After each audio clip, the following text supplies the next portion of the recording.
I want to thank everybody for being here. I want to in particular thank the mayor and the district attorney for joining me, as well as some other people that we will be introducing here shortly. Let me explain what's been going on since I was last here in Uvalde. I went back to Austin, Texas, and I met with every state agency that could help in any way the people of the community of Uvalde. That obviously includes the families of the victims, the friends of the victims, the victims including anybody who was in that school who made it out alive, but also benefits that would aid anybody who lives in Uvalde. The entire community has been affected by this horrific crime. And through these state agencies that you will be hearing more about here shortly, you will see that we have, as a state, tremendous benefits that can aid those who are suffering and those who will continue to suffer, sometimes for many years. One thing I must emphasize, and that is we are going through short-term challenges right now. The reality is many of the challenges will be long-term challenges. Texas stands with Uvalde for the long term in helping every single person in this community be able to piece their lives back together, to heal as much as they possibly can. We will be here as long as it takes. Among other things, I know that there have already been some offerings to ensure that cost of funerals will be taken care of. During the course of the meeting, there was an anonymous donor who attended the meeting and provided $175,000 to ensure that every cost of every family concerning anything about the funeral services is going to be taken care of. We appreciate that anonymous donor for his generosity, and we will ensure that those resources get into the right hands to make sure that no family who is suffering from incalculable heartbreak at this time will have to worry about a single cost with regard to anything concerning this travesty.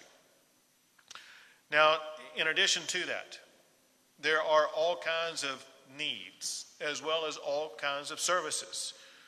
One of the needs is need for mental health care. And we have an abundance of mental health care services that we are going to be able to provide. That includes state and private providers that will be providing mental health assistance to anyone in the community who needs it. And when I say anyone, that means the totality of anybody who lives in this community. We believe that you would benefit from mental health care services. Those mental health care services are free. We just want you to ask for them. The way that you can ask for them, whether it be today, tomorrow, next month, or next year, is this number: 888-690-0799. Mental health care can be reached by calling 888-690-0799. That helpline will be answered 24 hours a day, 7 days a week, whenever you need it. In addition to that, I am announcing the establishment of the One Star Foundation Fund to assist with ongoing challenges that would be faced by the victims of this crime. To put this into perspective, to help you understand how this works, we opened up a fund like this in the aftermath of Hurricane Harvey to assist all of the thousands of victims of Hurricane Harvey and received millions of dollars in support that went to those who faced challenges because of Hurricane Harvey. The exact same thing applies here. Right here is the address. It's onestarfoundation.org.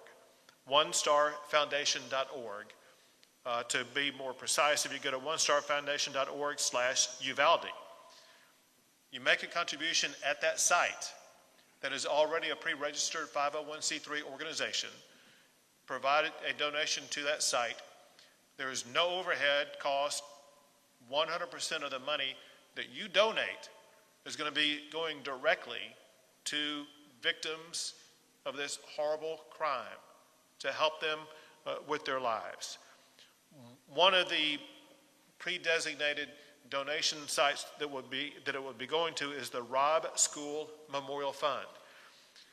So again, the onestarfoundation.org.Uvalde. Well, you can do your part to help out the people in this community that are suffering in incalculable ways. In addition to that, we have set up a central headquarter for victim assistance services at the Family Assistance Center located at the Uvalde County Fairplex. As we'll discuss probably here momentarily, there may be a relocation of that site, and we will keep everybody fully informed about where the relocation site will be. Every family impacted by the shooting has been assigned an advocate to help them with their needs. Among other things, there will be airfare, for example, whether it be through American Airlines, United Airlines, or JetBlue Airlines, that will provide victims' families with flights free of charge so that they can get here and be with their family members. The Family Assistance Center will cover the travel and lodging costs of families who have lost loved ones. Healthcare costs of families impacted by this tragedy will also be covered by Texas insurance companies and donations from private citizens. The Texas Housing and Community Affairs, for example, they have a fund to pay for needed supplies right now, whether it be food or gas or other essential needs. And that money is available right now as we speak. Also, at the Family Assistance Center, the Health and Human Services Commission, who you'll be hearing from more here in a second, they will assist families in finding health and human benefit programs. Staff from the Texas Department of Insurance, the Teachers Retirement System, the Employees Retirement System will provide access to benefits, including workers' compensation. Staff from the Texas Workforce Commission are available to get families child care and unemployment benefits. And state staff are available to provide assistance to business owners impacted by this tragedy. Healing the broken hearts, it's going to take a long time. But through the generosity of our fellow Texans and the good works of neighbors helping neighbors, we can begin to stitch back together the fabric of Uvalde. Helping us to do that is the leader of Uvalde himself, and that is the mayor of Uvalde, who I would like to ask to speak at this time. Governor, I'd like to thank you for bringing all these state agencies here and the services you've offered our community, our citizens, because these families are going to need this help, not just today, but in the long term, as you mentioned.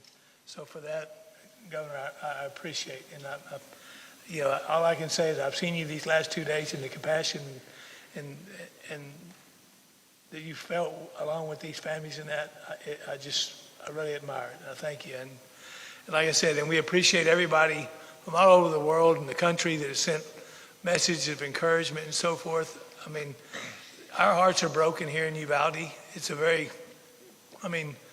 nobody ever wants to have to go through this, especially as a mayor. I never thought this was something I would have to go through.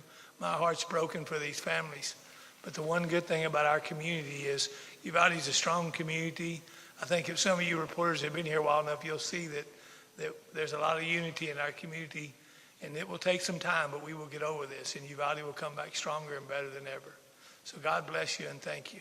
Thank you very much. And someone who has been actively engaged in helping the victims of crime already and will remain engaged all the way through is the District Attorney, Christina Mitchell. Thank you, Governor, for being here. And we want to thank everybody that's reached out to us in Uvalde from across the state, from across the country, and across the world. We greatly appreciate all the support and kind words and prayers and assistance that has been sent to us. And like the mayor said, here in Uvalde County, we are down-to-earth people, we are salt of the earth people, and we are a family. And like a family, we're going to get through this together with each other and for each other, and we're asking everybody across the world to continue to support us. So I, the district attorney, along with the FBI victims assistance people, the DPS victim assistance people, the Attorney General's office, we have set up a family assistance center at the Uvalde County Fairplex here in Uvalde. And at that center, it's a one-stop shop for all the victims. And we say victims, we mean everybody that was associated with Robb Elementary School. And when you come there, you're going to meet with a counselor, you're going to meet with all the services that the state has to offer, funeral services, Blue Cross Blue Shield, the Mexican consulate is there, the Red Cross is there, and we're there to provide all the services any family may need. And if you need something that's not there, then let me know and we will find it for you. And that's going to be open and continue until June the 1st. We are open from 9 a.m. until 5 p.m. There's also food there and a play center for children. And please come and see us. Any victims, anybody that needs help, please come there. It's a resource for everybody. There's also a victim services center at the Civic Center that's run by the school district, and that's for anybody affected in the school district, and they have that services there. So we thank everybody. We appreciate your support, and please keep our victims in your prayers, these families of the deceased children and school teachers, and keep us strong. Thank you. Thank you. And now I'm going to call up 7 leaders of seven different state agencies to give you a very brief explanation of what their particular agency does. There are more than 7 that are involved in this process, but we're calling up these 7. First is the Health and Human Services Commissioner, Cecily Young. Good afternoon. I'm Cecily Young, and I'm the Executive Commissioner at the Health and Human Services Commission. We do Medicaid, CHIP, and SNAP, and we have eligibility assistance available at the Family Assistance Center, and we'll continue to have eligibility assistance available on an ongoing basis once we move into the next phase of this. Additionally, as the governor mentioned, we have an 888 number. It's for mental health services. It's 888-690-0799. This is run by Hill Country Local Mental Health Authority. So it is local. It is a 24-hour, 7 days a week call center that is able to connect people with services, with counseling, medication, counseling services, and telepsychiatry services. And they will be able to ensure that anyone in the community that calls in will be connected to other available mental health services. So it is a way to triage, again, to try to make it as easy as possible for the members of the community. Thank you. Next is the Texas Department of Insurance Commissioner, Cassie Brown. Good afternoon. I'm Cassie Brown. I serve as the Commissioner of Insurance for the Texas Department of Insurance. TDI is here to ensure that insurance companies are appropriately and quickly handling claims. What our department does is oversee the health insurance as well as the workers' compensation insurance claims. So if you are going to, if you're a private sector employee, if you're a public sector employee, those employed by the school district or those first responders, they're going to have workers' compensation coverage. Private sector employees should check with their employer to see if they carry workers' comp.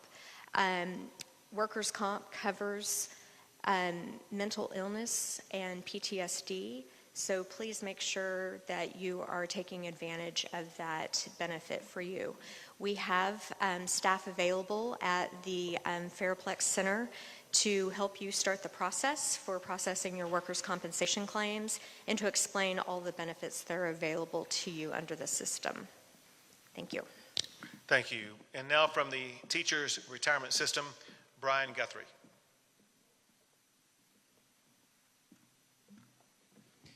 Thank you. Good afternoon. My name is Brian Guthrie. I'm the Executive Director of the Teacher Retirement System of Texas.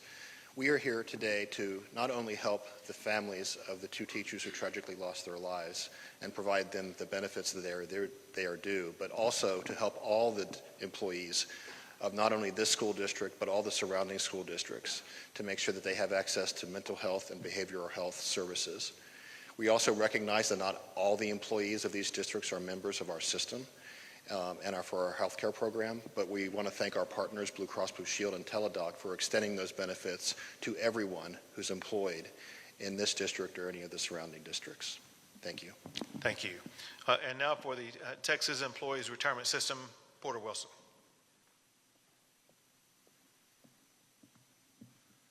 I'm Porter Wilson, the Executive Director of the Employees Retirement System of Texas. We provide retirement benefits, but more importantly here, health insurance benefits to state employees, but also to employees of higher education in the community. So the local community college employees will get health insurance from Health Select of Texas, which is provided by Blue Cross Blue Shield of Texas. And we've activated a 24-hour crisis hotline to help connect medical and mental health services, and we have that information available on the flyer. Thank you. And now from the Texas Workforce Commission, Ed Cerna.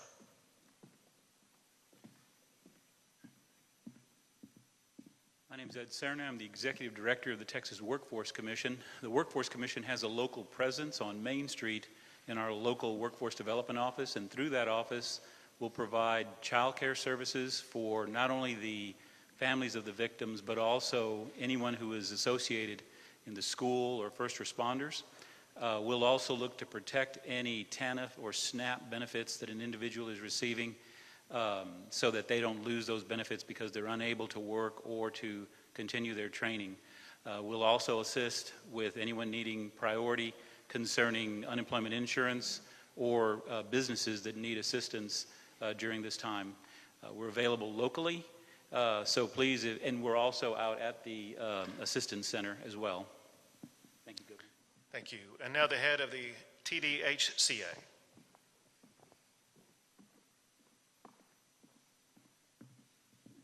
Good afternoon. I'm Bobby Wilkinson. I'm the Executive Director of the Texas Department of Housing and Community Affairs. We have a very flexible pot of grant funding that we're funding our local partner, the Community Council of South Central Texas.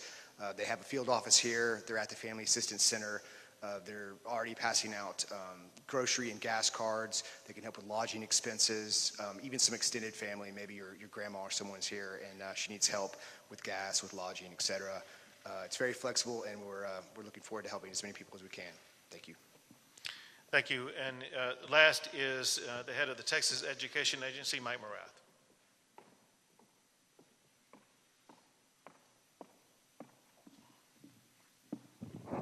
Thank you.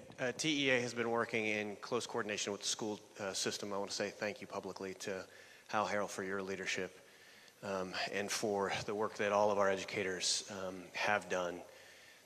The agency provides support directly in the form of grant funds. We have offered supplemental counseling services. Those counseling services have been provided really around the clock and since this began, and we'll continue to provide support as the school district prepares its responses for both summer and this fall.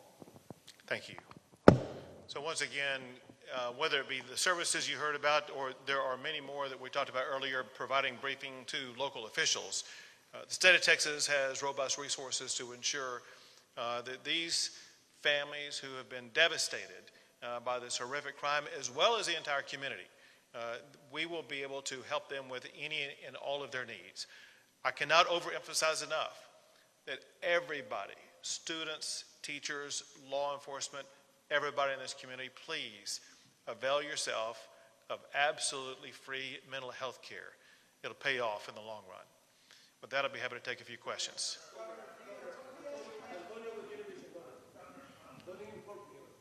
Go ahead.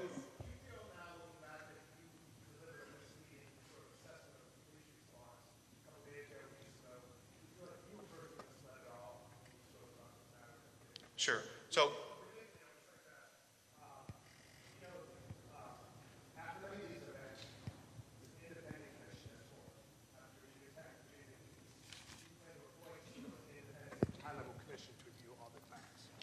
I'll directly answer your questions. Before I start answering questions unrelated to the discussion that we've had about the benefits that we're providing to the community, let's take those questions first. I'll come back to you first.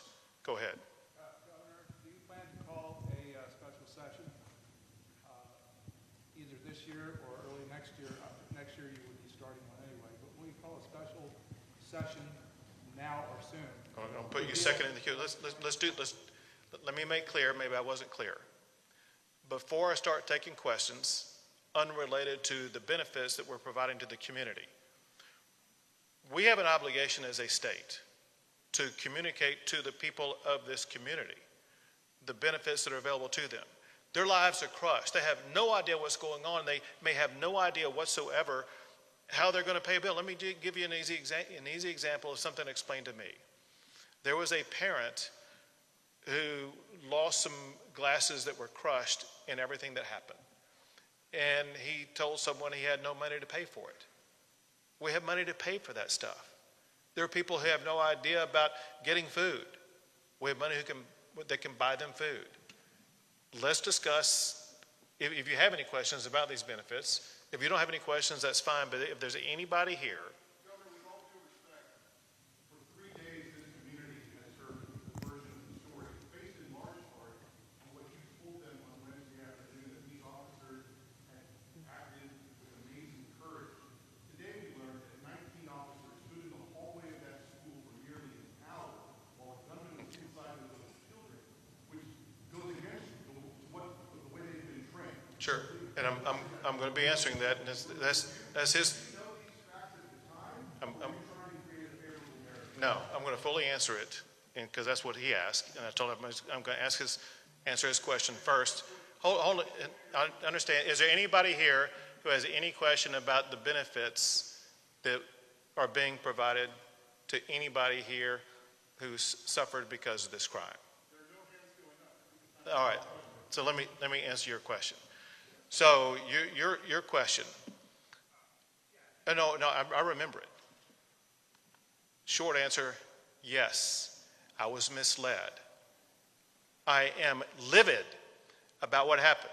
I was on this very stage 2 days ago, and I was telling the public information that had been told to me in a room just a few yards behind where we're located right now. I wrote down hand notes in detail about what everybody in that room told me in sequential order about what happened. And when I came out here on this stage and told the public what happened, it was a recitation of what people in that room told me, whether it be law enforcement officials or non-law enforcement officials, whatever the case may be. And as everybody has learned, the information that I was given turned out in part to be inaccurate. And I'm absolutely livid about that. And here's my expectation. My expectation is that the law enforcement leaders that are leading the investigations, which includes the Texas Rangers and the FBI, they get to the bottom of every fact with absolute certainty. There are people who deserve answers the most, and those are the families whose lives have been destroyed. They need answers that are accurate, and it is inexcusable that they may have suffered from any inaccurate information whatsoever. And it is imperative that the leaders of the investigations about exactly what happened get down to the very second of exactly what happened with 100% accuracy and explain it to the public, but most importantly, to the victims who've been devastated. Governor, if I could just quickly follow up. You know, law enforcement has... Sir... He had a backup question, and I'm coming to you next. Law enforcement has traditionally been the pride of the state in many ways. Are you worried that that bond of trust has been ruptured, and it's going to be a long time before there is sort of that bond of trust?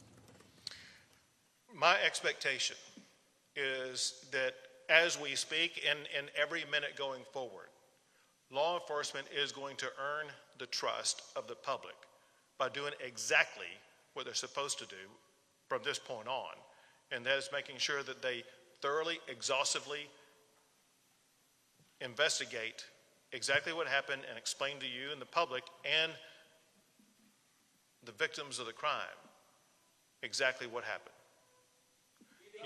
I told this guy I was coming to him next. Yes, sir. I'm Sig Christensen with the San Antonio Express News and Hearst newspapers. We're all wondering whether you're going to call a special session to deal with this, specifically the issue of gun violence.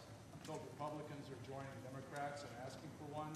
And is there going to be any specific legislation to come out of that? For example, will you roll back some of the liberalizations that you made in gun ownership and gun usage, such as the so-called constitutional carry?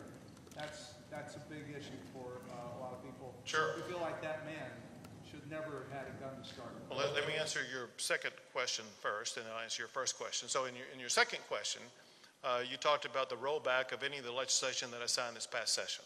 Let's be clear about one thing. None of the laws that I signed this past session had any intersection with this crime at all. No law that I signed allowed him to get a gun, the gun that he did get. And so, again, there was nothing about the laws from this past session that has any relevancy to the crime that occurred here. With regard to the special session, let me just say this, and that is, first of all options are on the table. Second, most importantly, to your point, do we expect laws to come out of this devastating crime? The answer is absolutely yes. And there will be laws in multiple different subject areas. For example, I do fully expect to have every law that we pass in the aftermath of the Santa Fe shooting to be completely revisited. And first, we need to gain the information about exactly what happened at the school to find out the extent to which those laws were complied with, to the extent that they were not complied with, to find out what shortcomings allowed this travesty to occur. Then second, we need to have a discussion and pass laws to make sure that our schools are safer. And the people of Uvalde, but the people of Texas deserve that. Second, as I was discussing 2 days ago, you can expect robust discussion, and my hope is laws passed that I will sign addressing health care in this state. There is an array of health care issues that we face as a state in general, but there are an array of health care issues that relate to those who commit gun crimes in particular. Those need to be addressed, whether it be the health care issues that I talked publicly here with the mayor about 2 days ago, and that would affect the community in general, or whether it be laws that address the challenges that are now surfacing that this killer had in his life that lead to someone doing what he did. And then there will be all other kinds of issues. But there will be committees formed, there will be meetings held, there will be proposals that will be derived, many of which will lead to laws that will be passed in the state of Texas. Because let me make one thing perfectly clear. The status quo is unacceptable. This crime is unacceptable. We're not going to be here and talking about it and do nothing about it. We will be looking for the best laws that we can get passed to make our communities and schools safer. Go ahead. The follow-up I have on that is pretty simple. Will universal background checks be one of the laws that ends up being proposed or passed? We had an ATF source tell us today that you could spend $100 billion on mental health care, but without universal background checks, it's worthless. Somebody gets through, somebody will kill again. And really, how do you plan to stop a thing like this from happening again? Can you? Let's be clear about a couple of things that show that these background checks, if everyone wants to seize upon a particular strategy and just assume, well, that's the golden strategy right there. Look at what happened in the Santa Fe shooting. A background check had no relevancy whatsoever because the killer took the gun from his parent. Look at what happened in the shooting in Sutherland Springs. There was a background check that was done. It was done in a flawed way that allowed the killer to get a gun. And so anyone who suggests, well, maybe we should focus on background checks as opposed to mental health, I suggest to you is mistaken.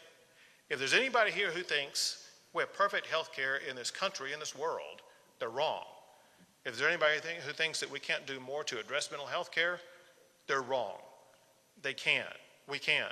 And we're going to. Go ahead. Go ahead. Yes. I'd like to know what you've been told by investigators now about what EPS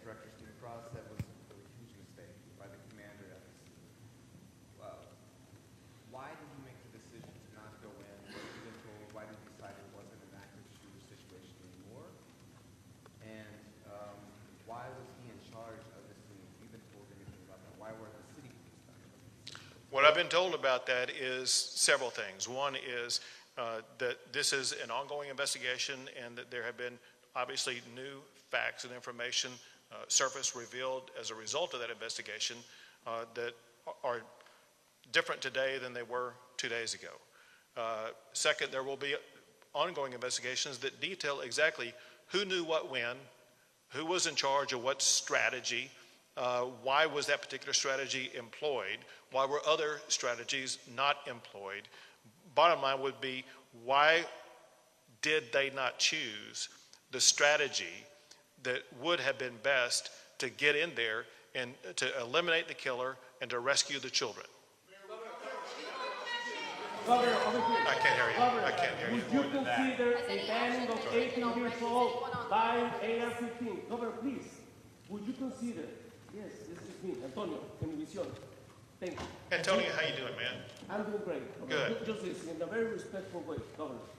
Would you consider, this is a kid, 18 years old, would you consider at least a ban on 18 years old being able to buy a AR-15? That's what I'm asking. So, it's my understanding that ever since Texas has been a state, an 18-year-old has had the ability to buy a long gun, a rifle. Right. And since that time, it seems like it's only been in the past decade or two that we've had school shootings. So for a century and a half, 18-year-olds could buy rifles, and we didn't have school shootings, but we do now. Maybe we're focusing our attention on the wrong thing, and we're focusing it on... I'm not doing a political statement. My colleagues are asking for a special session. You're getting a letter tomorrow. In the talk of the Senate Democratic Caucus, we've asked for gun control changes. I'm asking you now to bring this back in 3 weeks. I apologize for interrupting your press conference about the needs of this community. I've been here for 3 days with all of these elected officials. This county judge has worked his ass off. The mayors and city council people. I don't know how to express the loss of the families that I've talked to. And I know you feel it too. We have to do something, man.